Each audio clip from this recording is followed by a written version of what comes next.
Voilà, c'est la période des fêtes. On vous a fait un petit cadeau en vous laissant presque en intégralité le leader du championnat, le Racing, qui va donner le coup d'envoi par Tristan Teller. Les premières minutes, les premiers ballons, les premiers affrontements, les premières zones de collision sont toujours des moments importants. Et c'est quand même la deuxième fois que Bayonne entre dans les 22 mètres adverses.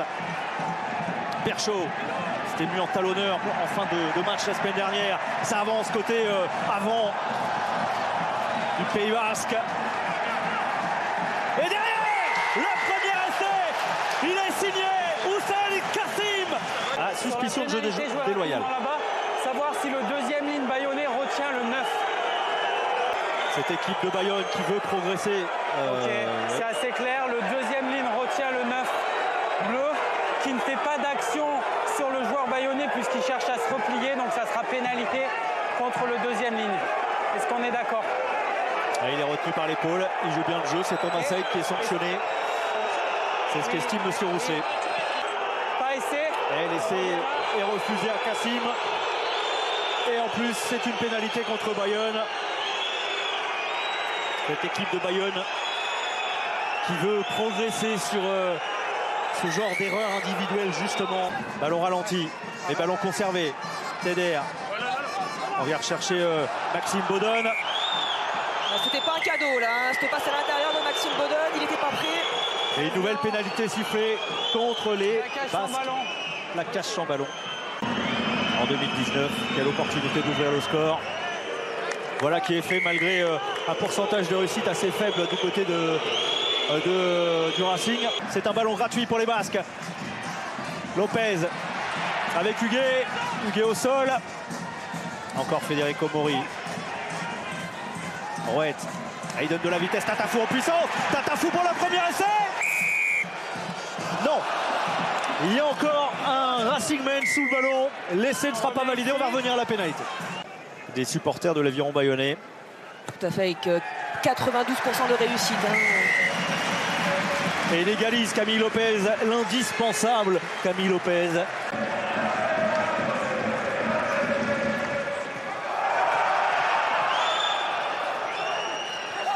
Ouais, on demandait un ballon peut-être pas très droit, mais en tout cas Naïtouvi lui a pu attaquer la ligne avec derrière Sia Colissi, ballon libéré rapidement par le champion du monde sud-africain, le retour intérieur pour aller trouver l'autre champion du monde sud-africain Nyakane avec un ballon arraché.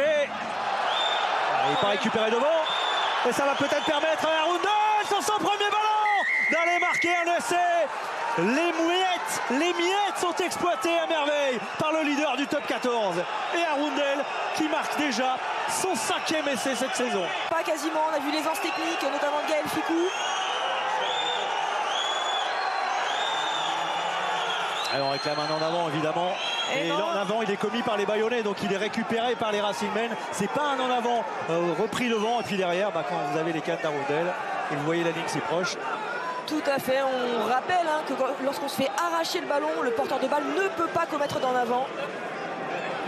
Celui qui arrache, si, mais le porteur de balle, non. Philippe, il n'y a pas le temps du but. L'essai va donc sûrement être validé. Et puis là, un essai qui fait mal au Basque. Deuxième incursion, deuxième fois où le Racing marque. En plus, c'est un essai transformé. C'est le 18e guichet fermé consécutif à Jean Daugé cet après-midi. Oui, bonne prise de balle de Baptiste Egui. Le bon ballon porté d'école dont je vous parlais tout à l'heure, c'est peut-être ici, avec Tatafou. Et le relais de Thomas qui est pour le premier essai de Bayonne. Le soldat, le valeureux talonneur de l'Aviron bayonnais qui redonne espoir à tout un peuple.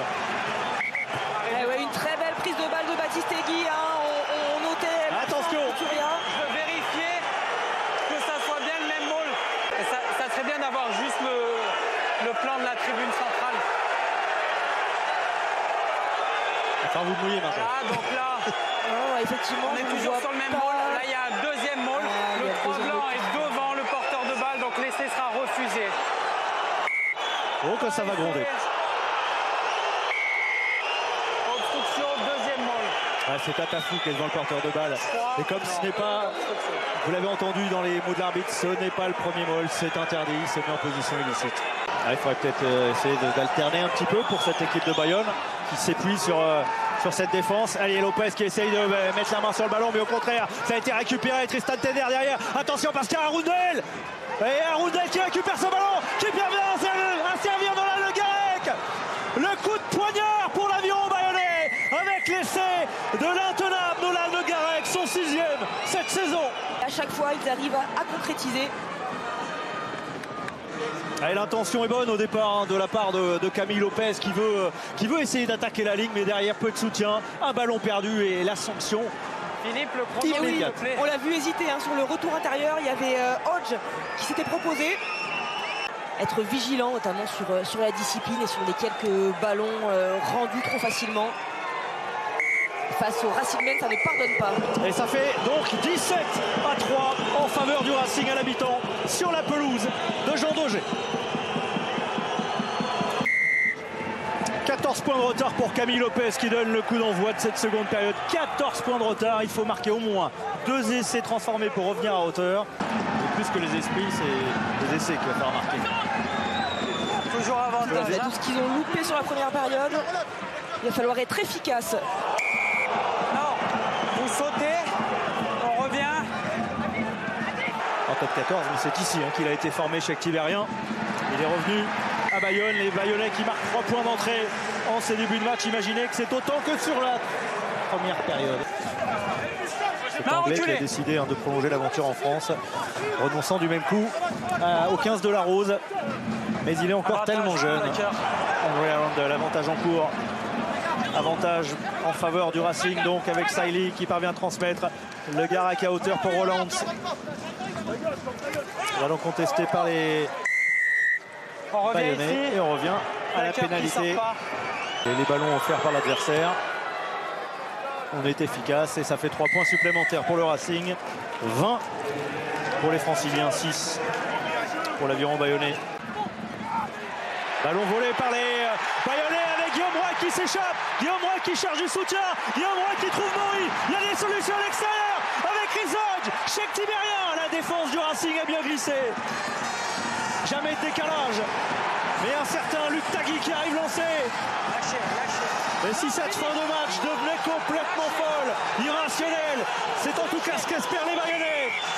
Et ils obtiennent une pénalité, c'est rapidement joué par Watt. Watt qui va trouver du soutien. La défense du Racing qui craque. La défense du Racing qui craque. Et Bayonne qui reprend espoir à 20 minutes de la fin du match. La bonne défense en touche des deux équipes. Et là, cette fois-ci, c'est Bayonne qui a chippé un ballon et qui a permis par la suite d'aller marquer un essai. Les impacts aussi gagnés par Luc Tagui, on le voit ici. Et puis Guillaume Rouet, encore une fois, on parlait de jeunesse pour le Garec. Il a tellement d'expérience, Guillaume Rouet, qu'il a remis son équipe de l'avance. Et derrière, c'est Camille Lopez qui transforme. Il n'y a plus que 7 points d'écart. 20 minutes de folie pour finir ce match.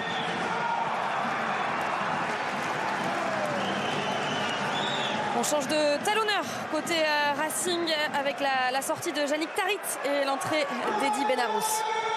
Qui a longtemps été le capitaine de cette équipe de l'Aviron bayonnais, Théo Muscardix, qui il a tellement vu de choses ici qu'il se dit que c'est toujours possible, évidemment. Mais là, la pénalité sur la ligne des 40 mètres.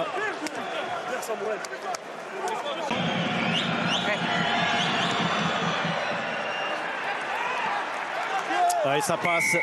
23 pour le Racing, donc 10 points d'écart. Teder, oh, il y a un surnombre. Il y a un surnombre avec Jordan Joseph qui va tout vent renverser pour aller marquer le 3e essai, non? Arrêt du temps. Alors là, je serais curieux de voir comment Jordan Joseph n'a pas pu marquer cet essai. Appel vidéo. On va dire qu'il n'a pas cherché l'évitement. Relève difficilement, il y aura un protocole commotion pour Guillaume Rouet. Je sais pas si on va écouter monsieur. On va écouter monsieur Rousselet. Le 17. À charge pour Bayonne de profiter de cette supériorité numérique qui va quasiment courir jusqu'à la fin du match. Lui a tellement procuré d'émotions, mais cette équipe aujourd'hui affronte celle qui prend le moins de points dans ces 20 dernières minutes en top 14. À eux de faire mentir les statistiques. Avec Thomas Aquier. Thomas Aquier. Thomas Aquier. Comme un symbole. qui relance ce match. Bayonne revient. Bayonne n'est pas mort. Bayonne revient à hauteur du Racing. 5 points avant la transformation. Et Thomas Aquier, hein, quelle activité encore sur ce match. Ouais, et puis là, on l'a vu tout à l'heure, il commençait à avoir mal dans les mollets. On a vu l'état de son nez, hein, cassé la semaine dernière. Transformation très importante pour Camille Lopez. Il en a passé tellement. Le pied gauche de Lopez, ça passe. 20 pour Bayonne, 23 pour le Racing. 80 mètres à parcourir en supériorité numérique pour essayer d'aller marquer cet essai qui ferait évidemment chavirer Jean Daugé une nouvelle fois. Hodge. Et aujourd'hui, on donne le ballon à Cheikh Tiberghien pour avancer. Ballon pour le numéro 15. Ah ouais, il aura fait une très belle partie. Hein. Avec Huguet. C'est un plaquage haut là, de Jordan Oui, Joseph. c'est bon, de mon côté, c'est bon. Cassim qui a trouvé l'intervalle. Cassim qui a stoppé sur la ligne des 22 mètres. Des 22 mètres, la ligne médiane, pardon. La passe au pied pour Bagé. Le ballon au pied. Bagé pour faire chavirer tout un stade. Bagé pour un aviron bayonnais inoxydable. C'est totalement invraisemblable. Jean Daugé chavire avec Rémi Bagé qui marque un essai qui inverse le cours du match à 1 minute de la fin du chrono.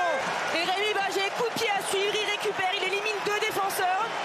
Et on revoit Cassim aussi, très intelligent, il s'arrête, il essaye de rester debout, il reste actif au sol pour laisser le temps au soutien d'arriver, de conserver le ballon.